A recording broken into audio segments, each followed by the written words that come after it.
And now, for the thousands in attendance and the millions of people that wish they were sitting in front of my bar at the moment, welcome to the 14th episode of At the Bar with Yo Adrian, where I explore the lives and times of some really interesting people. And one of those interesting people happens to be the youngest boxer in Australia to ever go professional. His name is Benji Birchell. Good afternoon, Benji. Good afternoon, how are you? Good, mate. How old were you when you turned professional? Because I know you're 16 now. Yeah, I turned pro at 15 in December 2024, so that's last year. That's incredible. Incredible. Anyway, let's get into it, mate. And the first question I've got for you, I want you to tell me a little bit about yourself. So I'm 16 years old now. I've been boxing for about pretty much my whole life. Come from a family of boxers just down the line.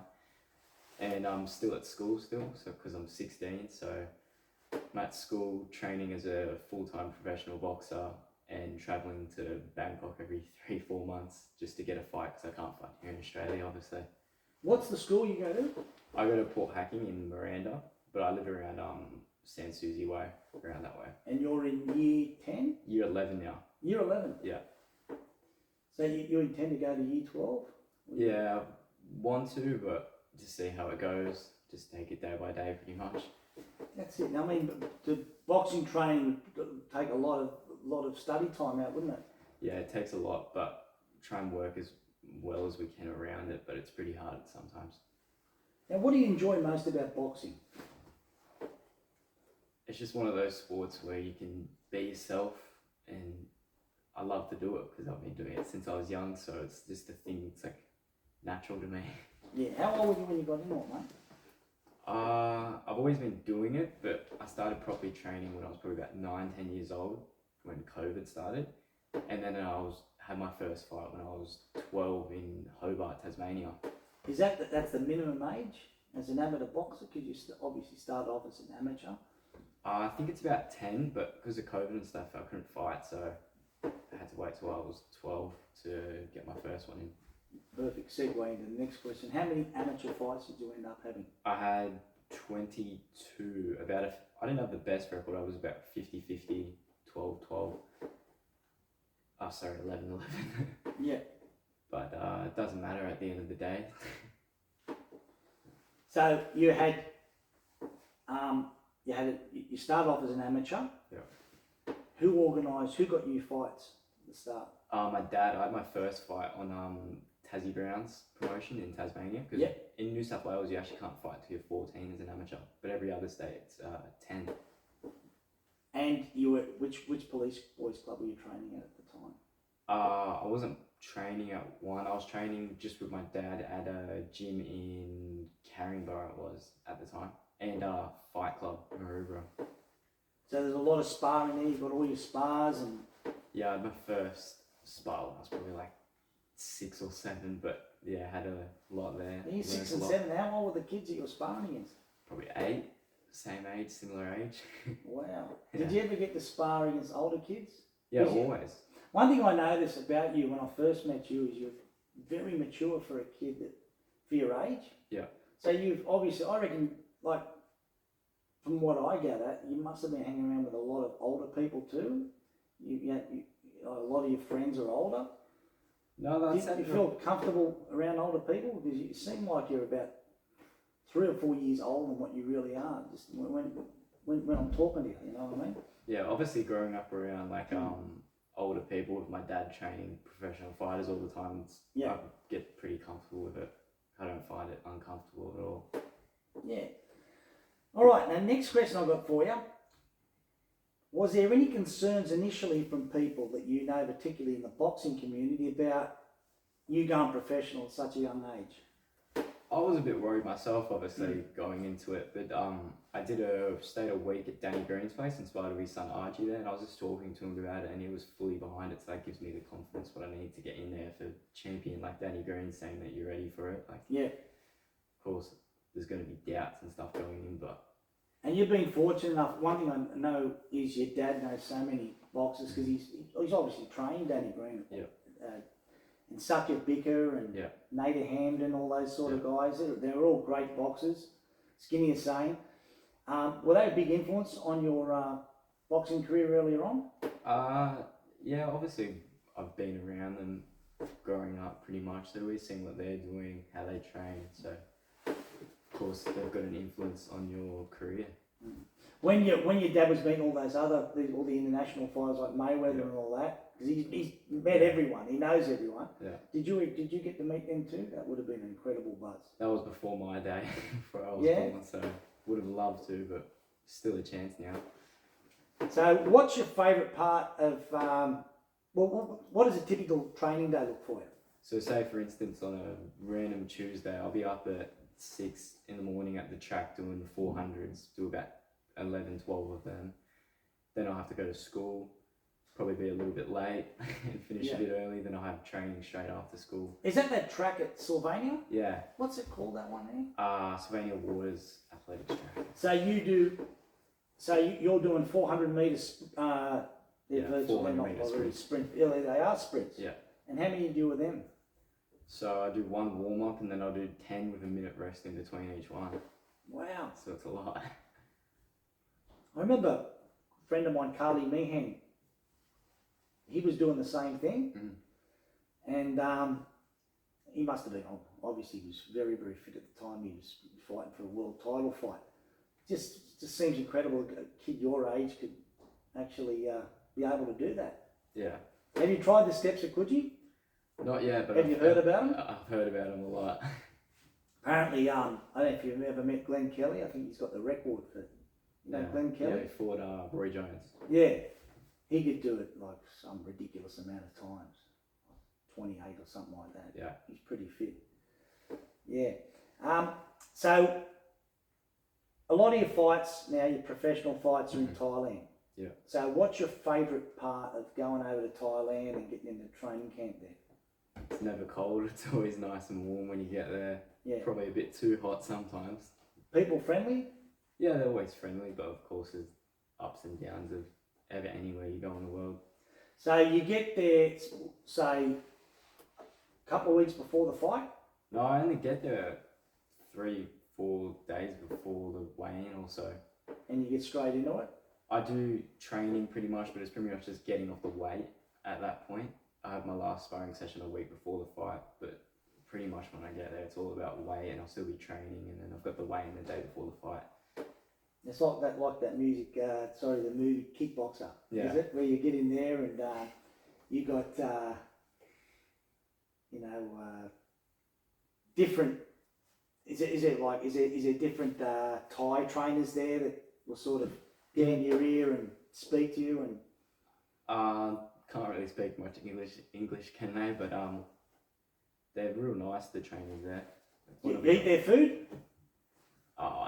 Some of the street food looks a bit yuck, but I've tried it before. I was going to say, when you're training up there, the heat is incredible. I know when I go to any of those hot places, right?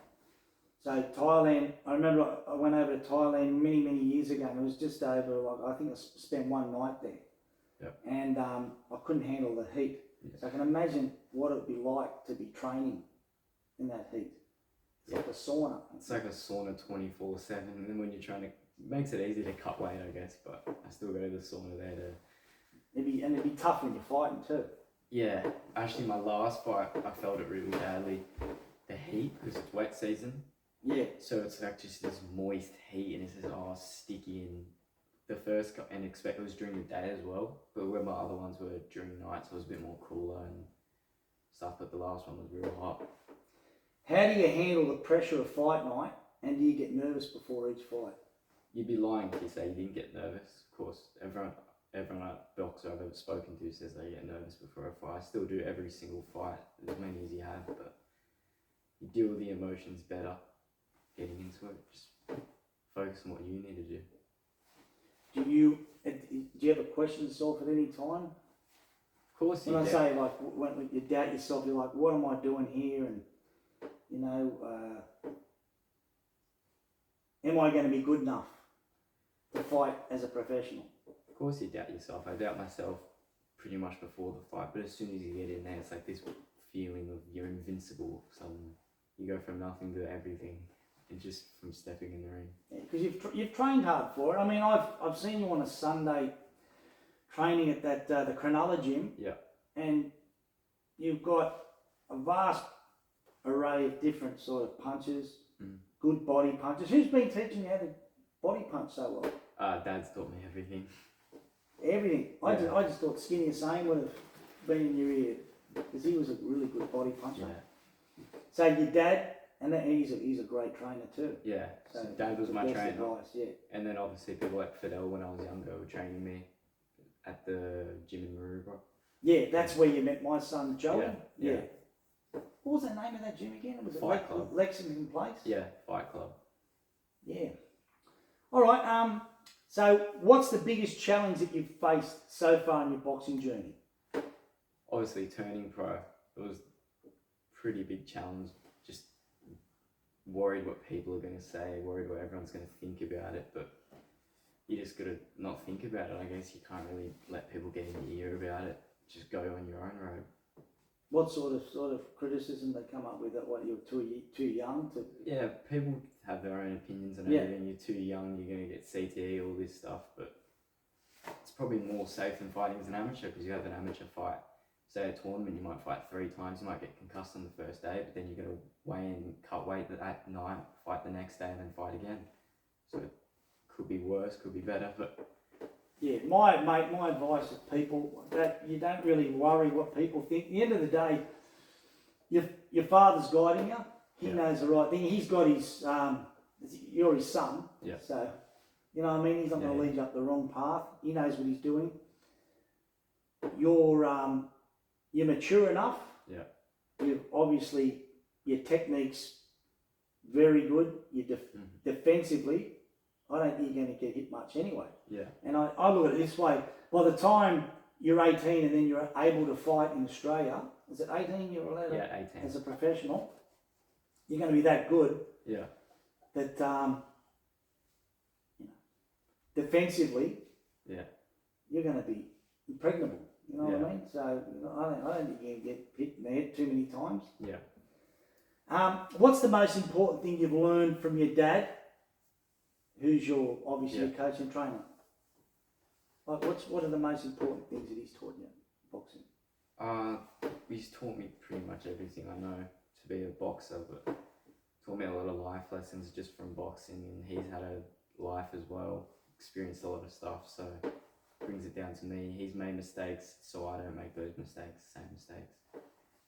Yeah, and he's been he's been there since day one. Yeah. He still guides you and everything, manages you basically, like. Pretty much, yeah. Same manages me, yeah. Have you got a promoter? No, not at this point, but hopefully one. You're going to be looking for one? Yep. Yeah. And I reckon also Benji's going to be looking for some sponsors, so anyone out there that's interested in sponsoring this young man, and as you can see, he's an impressive young man. We'll leave a number. Actually, you can contact myself via a text message, and we'll sort it out from there. Now, what's your favourite punch or combination when you need to dig deep, when you're in a fight and you're sort of, you need to get that advantage over your opponent? An inside uppercut always works. Yeah? I love throwing a good uppercut. I noticed that too in the 4 fights I've seen you. Yeah. And you don't mind going to the body too. Yeah. That's good. Now, what's your most memorable moment in your boxing career? It can be amateur or professional. So which one stands out? Winning my first fight, like I've never had my first professional fight. I've never had so much joy after a fight. Just everything. Everyone's saying you're too young, all this, and it's just over in the first round. It's just the biggest relief ever. Yeah, and they've all been knockouts, haven't they? Yeah. So 4 for 4. Yeah. Now, when your opponent, and I think one of your opponent went past 1 round. Was it the second? I've had 2 second round KOs and 2 firsts. In those 4 fights, is there any time where you thought, oh shit, I'm in trouble here? I've never felt like I'm in trouble, obviously. Actually, the last guy I fought, I felt like, even when I got back after the first round, I was like, oh, he's tough. Like, you can take a lot of these Muay Thai fighters, they can take a beating. Yeah. And just keep coming. So what are you thinking when you're in the ring and you're jabbing and he's jabbing back? Yeah. You're thinking to yourself, who's the first to break? Yeah. Because it's like, as I said, boxing it's the chamber of truth. Yeah. You know what I mean? Yeah, yeah. It's like your character's tested. Mm-hmm. Your resilience is tested. Mm. And you're thinking to yourself, and you can't lie in the boxing ring, you know what I mean? Mm-hmm. You'll be exposed. So if you haven't trained hard enough, you're going to be exposed. You've heard that term before? Teddy Atlas talks about it. Yeah. Now, what advice would you give to a young kid like yourself who wants to start out in boxing? Do it. It's the best thing ever for you, not just physical health, mental health. It helps you with everything. Just gives you life lessons on how to be a great person. We meet so many great people through boxing. It's like police officers hanging out with drug dealers, and it's just everyone comes together, and no one's got problems at the boxing gym. Yeah, that's true. Especially, I find, my time when I was a police boy, I would have been around about your age. Yeah. You meet all sorts of people. Yeah. People that from different demographics. Mm-hmm.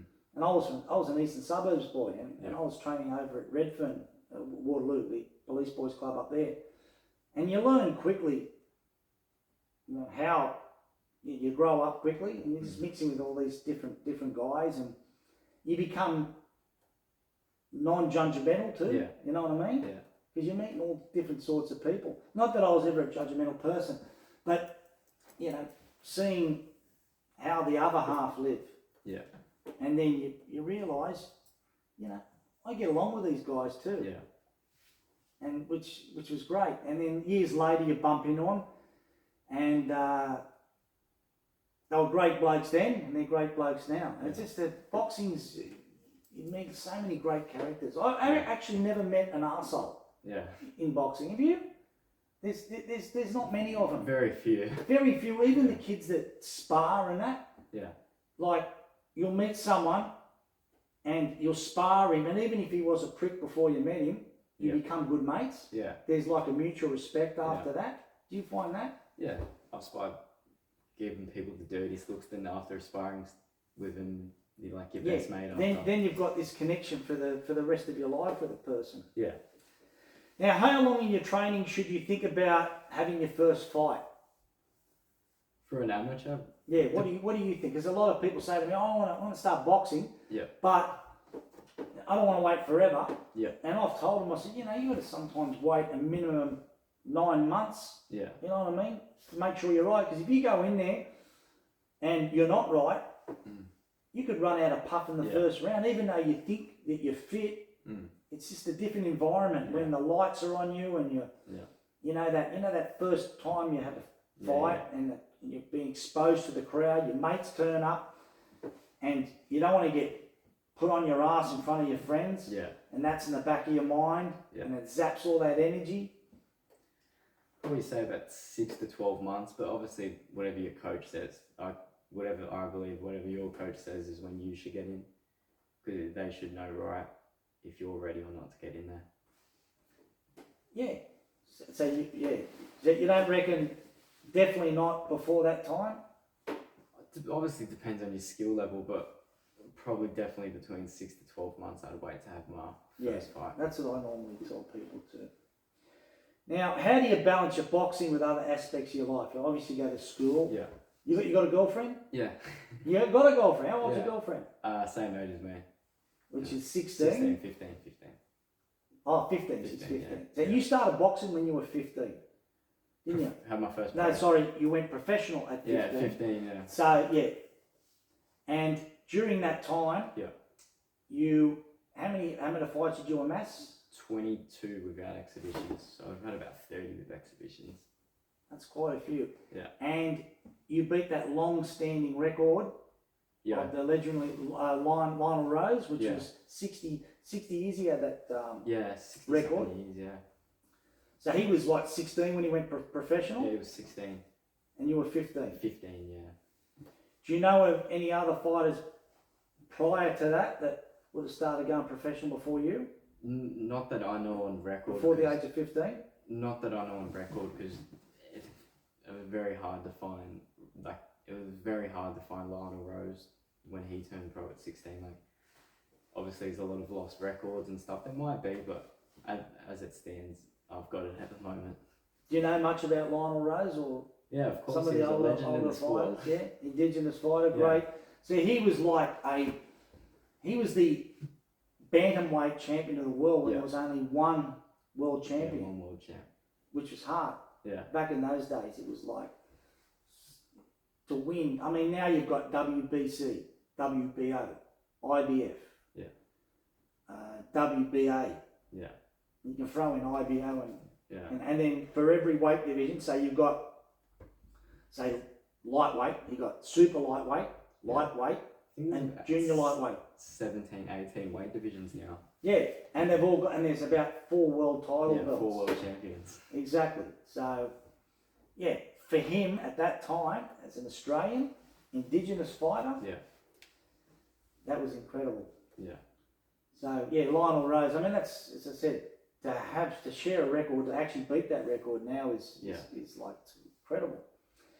So, what has boxing taught you about yourself? It teaches you a lot about yourself, about calm me down a lot. I used to be a little angry kid, always getting into fights when I was younger at school. So it teaches you how to just be a good bloke, pretty much. Yeah. It does. I mean, I've seen some of the most aggressive blokes turn up to a police boys club and they're always getting in fights at school and they go in against someone, against like a guy that knows how to fight. When they thought they could fight, and they get humbled. And then they become the nicest bloke in the world after that. You know, they're not invincible like they thought they were. Now, what are your goals for the future in boxing? Obviously, become a world champion is my main goal. It's the one what I want to do, and then sort of slowly climb up to that and make a living for myself, pretty much. And you can make a good living now for boxing. Yeah, definitely. You got the right promoter behind you. You'll be probably looking for a. Just say, we hope it doesn't happen, but you may just say you lost a fight on the way to your first dozen fights. Mm-hmm. Would that be a setback which would probably, you'd start questioning whether you want to go on, or you just look at it as a learning, I've learned something from that loss and I'll keep moving forward? It would definitely be a setback, but I know I'm going to work harder to win that fight. I know I'm not going to lose going into it. That's how I look at it. You're just going to go in there every fight knowing you're going to dominate. You're going to dominate, yeah. And you're a confident kid. Yeah. I remember seeing the first promo of you. You said, I intend to go out, I want to knock people out. Yeah. And you've proven it. So far, yeah. You've done it, you know what I mean? Yeah. You've talked the talk. So, yeah, you've talked the talk. So, what is boxing? Well, I've said that one. What are your goals in boxing in the future? Like you want to be a champion and all that sort of stuff. Do you want to go up a weight division? Yeah, of course. Because as you get older, you're going to get much more heavier. So I had my first fight at light flyweight, which is 108 pounds, or I think it's 48.99 kilos or something like that. So very light. And then I had my next one at the weight division above flyweight, and that'll just keep going up and up. Like at the moment, I'm probably about 60 kilos, so I can't make. Where do you think you're going to end up? I think by the time I'm 18, I'll be a super feather lightweight, something like that, around that 61 kilo, 59 kilo weight limit. And what's your height, Benji, at the moment? I think I'm about 5'6", 5'6 and a half. Yeah. Yeah. So featherweight, and we've had history of you've met, obviously, you know Jeff Fennick through your dad. Yeah. Has he given you any advice?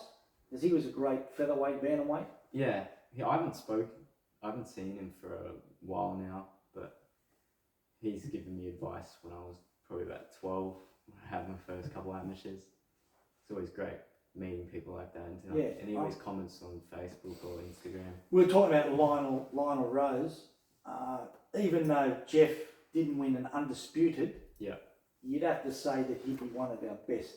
Yeah. In my personal opinion, I reckon he's the best boxer we've ever had. Yeah, I think he's the best, but I think Jai Patai's going to take it over soon. Yeah, Jai's, I think eventually he'll fight Usyk. Yeah, he's dominating the cruiserweight division. He'll fight him for the world title. Now, we're talking about other boxers now. Who's your idol and why? Oh, God, I couldn't even pick one. So You got to pick one. I like James Toney. James Toney. Yeah.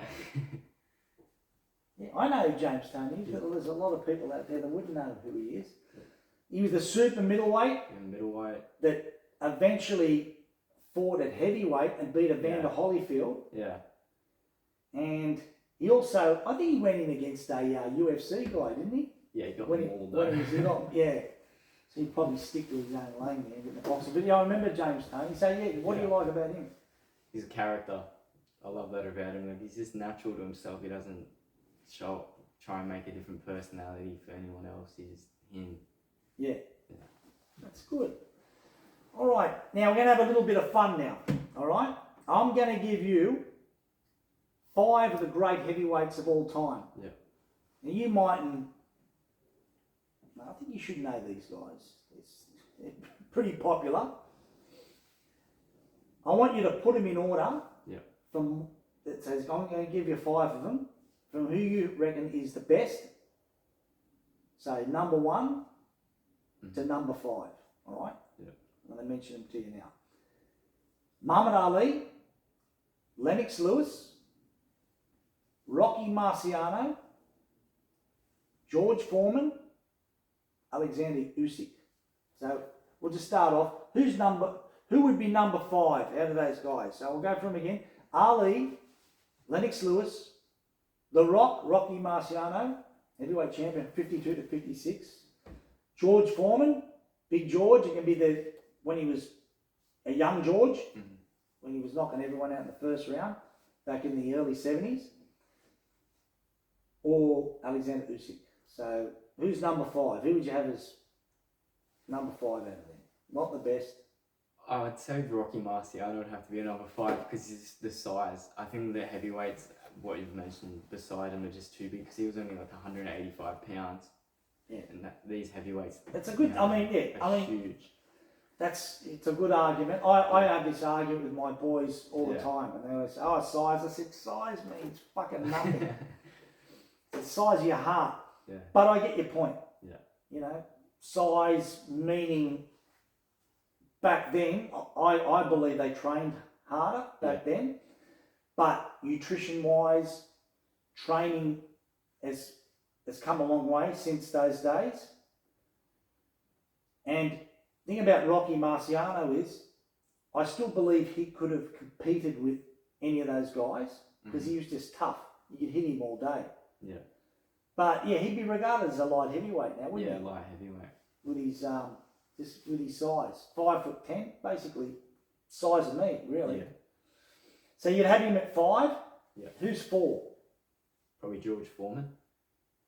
George Foreman. Yeah. Okay. The reason why I'm sort of surprised, I have him as my number 2 of all time. Number 2. Yeah, but yeah, okay. So you reckon Foreman, eh? Yeah. Then I'd have number 3. You got Lennox Lewis there, and you've got Usyk, and you've got Ali. Probably got Usyk just because he's proved a lot as a heavyweight, but I'd say he's probably 6'3" compared to those other fighters. I'm not sure. Yeah, he'd be 6'3". Yeah, 6'3". Yeah. So Ali and Lennox Lewis, who's number 1? I've got Lennox Lewis number 1. Lennox Lewis number 1. I thought you were going to say Ali. Lennox Lewis is my number 3. Yeah. That's interesting. So you reckon he would have beat Muhammad Ali? Yeah. We're talking about Ali in his prime. I think Lennox is too big. He was both obviously they're great heavyweights with a very competitive fight, but I think Lennox just outclassed him. Wow. Yeah, all right. I would have had him probably 3. Great. Out of the modern, he's the best of the modern heavyweights by far. Okay, now I'm going to give you 5 Australian great boxers here. 5 of the best Australian boxers, and I want you to put these in order. All right. Hopefully, you're not going to offend anyone here. Yeah. All right, because you probably know all these 5. They are. So you've got Anthony Mundine. I know you know Anthony. You've got Danny Green. You definitely know Danny Green because he's back into training. Costa Zoo. Yeah. Dad used to spar with him. Sparring partner, so you'd know him too. Jeff Fennick. Obviously, you're talking about Jeff. And Jai Opataya. So, those 5, who's 5? Oh, that's terrible. I told you it's going to be a tough interview. Probably have to go. I'll repeat them again. You've got Mundine, Danny Green, Costa Zoo, Jeff Fennick, Jai Opataya. I think you'd have to go Chop at 5, just because he's 2-division world. I think it was 2-time world champion. 2-time world champion. Yeah. At super middle, was it? Super middleweight. Yeah. So then Greeny, WBA belt he got. Greeny was WBC middle, IBO cruiser. That's it. Yeah, 3. 3, yeah. WBA super middle, I think as well. So you go him at 4. I'd probably have to go Greeny at 4 there. All right. So Chop, Greeny, and then. See, I got Green at. I've got Anthony in front of Danny Green. Yeah. Because I reckon he beat his ass in the first fight. Yeah. And the second fight, I reckon he won too. Yeah. It was questionable, Yeah. but I think Mundine, as much as, don't get me wrong, Danny Green is a great fighter. There's some really good fighters.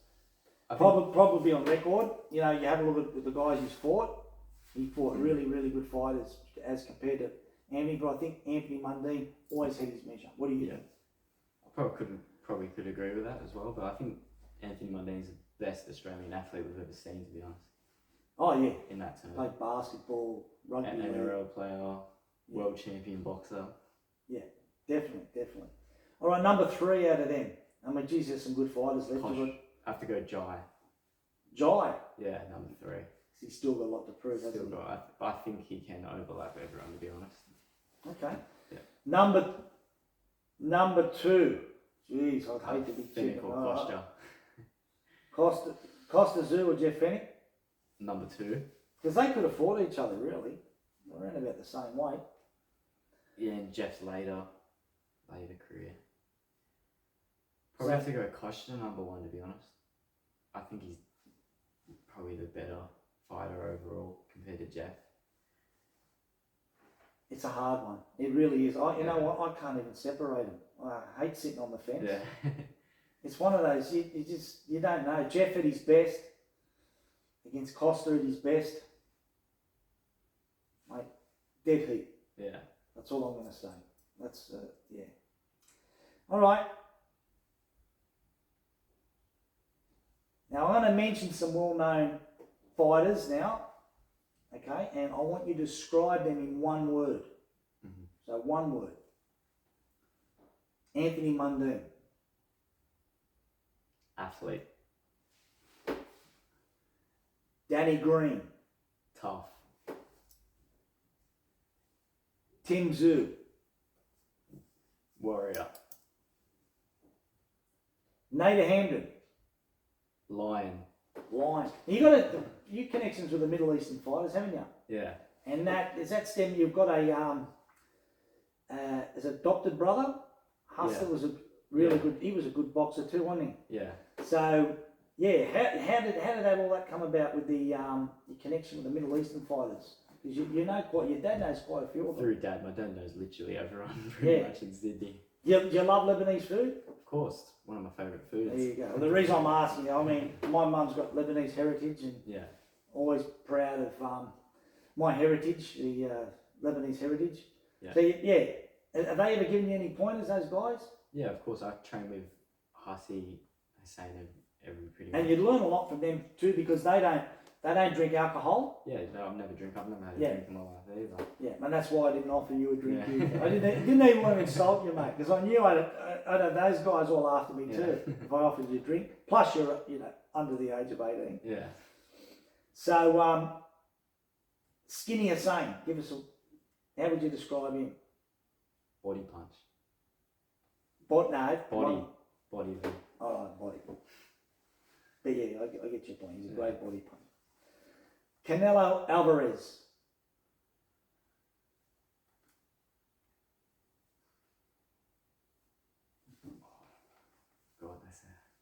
probably say the best, but just one word to describe him.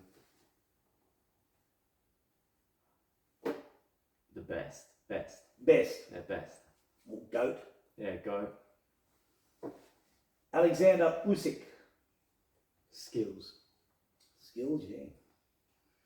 Tyson Fury. Big. He's a big guy. Is that all? Are you like mate, disappointed? You actually thought he was a lot better than what you thought about? Like, I just, at one time I thought he was unbeatable. Yeah, I think for Wilder and stuff, I thought he was going to be unbeatable, but then Usyk came along, just too skillful. Yeah, and to me, I think that he's got to retire because I reckon if he keeps fighting, he'll end up with a record like his old man. Yeah. It's not going to be that flash. Yeah. I think he's exposed a bit, that guy. Like I remember a lot of people telling me, oh, he's got the best heavyweight of all time, he's going to be up there, but I never really rated him. Yeah.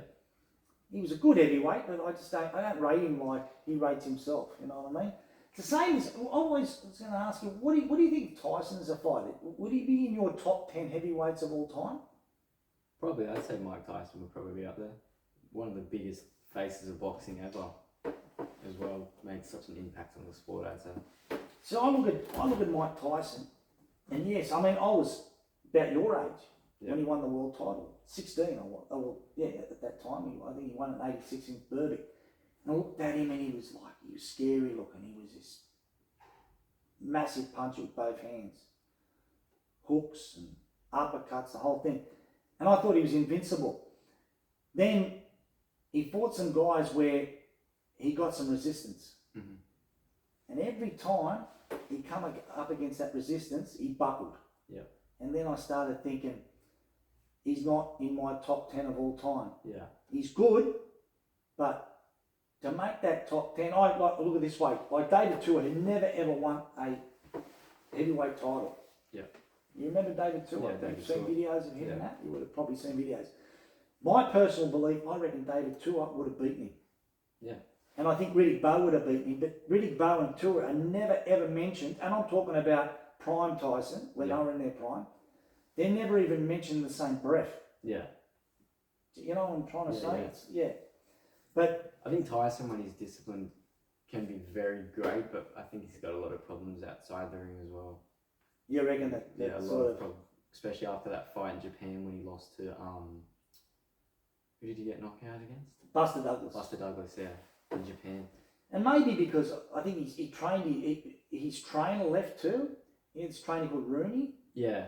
Who was a really, really good trainer and was with him right from the start. And as soon as they fell out, he had multiple trainers after that. And then it seemed like he just went downhill from then on. Yeah. Well, getting back what we were just describing the one word for the fighters, Ryan Garcia. Flash. Flash. Yeah. Floyd Mayweather. Money. Sonny Bill Williams. Unit. Paul Gallen. Should have said unit for him. Strong. Yeah, strong. Tough. Yeah, tough. Tough as all. David Birchell, your dad. How would you describe him? Now, he's going to be looking at this YouTube, so don't say anything disparaging. You've got to say something nice about your dad. But Loving person. I'd have to say your old man is one of the nicest human beings I've ever met. Yeah. And I mean that. Lovely guy. You couldn't get a better guy than your old man. Now, if you have divine power to change anything about yourself, right, what would it be? I ask everyone that does a podcast. Change one thing about myself. This question. I wouldn't want to change anything about myself, to be honest. I'd rather just stay how I am now. I wouldn't want to change anything. Happy with everything so far? Obviously, you can improve things, but just take it on as it goes, I guess. I must say, mate, your maturity is incredible. For a guy your age, And I can only imagine that in the future when you get more stronger, you're more wiser, you're fitter, you can be anything. Yeah. And that's straight from the heart. I really believe that if you focus, you will be a world champion one day. Yeah. And I'm not trying to put any pressure on you. I just really believe that from what I've seen, and you've got the DNA too. Yeah. You know, your dad was a great boxer. Yeah. You've surrounded yourself with really good role models. Yeah. And just don't let anyone stop you from that goal. And I really do believe you're going to be a world champion one day. Yeah. So that means if I can change, it means Benji can change, it means you can change. So what I always say, and I'll keep on saying for the rest of my life, treat people as you'd like to be treated yourself, but don't take any shit from anybody. Until our next podcast, stay safe. Catch ya.